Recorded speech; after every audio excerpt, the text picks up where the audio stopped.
অন্বেষা পাল গোয়াজুলাকের first position. Psychology councillor আমাদের পুরস্কার তুলে দিলেন অন্বেষা পালের হাতে।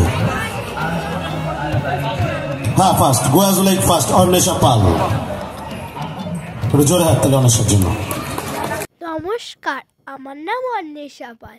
আমি সময় সেরেছি, কারণ সময় হলো আমাদের জীবনের সবচেয়ে বড় সম্পদ। অতীত সময় হলো আমাদের টিচার, যা আমাদের অনেক কিছু শিখিয়ে দেয়। ভবিষ্যৎ সময় হলো আশার আলো, যা আমাদের বাঁচার আনন্দ দেয়। আর বর্তমান সময়, সেটা হলো আমাদের জীবনের সবচেয়ে বড় উপহার।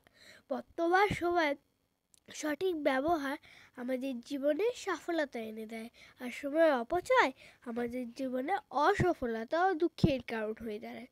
জীবনের সময় সীমিত, এটা ফুরিয়ে গেলে আর ফিরে পাওয়া যায় না। তাই আমাদের সকলের উচিত সময়ের মূল্য বোঝা আর সময়কে সঠিকভাবে কাজে লাগানো। অহংকার মিশে যাবে মাটিতে, ছাই হয়ে যাবে শরীর, আর যে রাজা কাল সে ফকির, পুরো খেলাটাই ঘড়ি।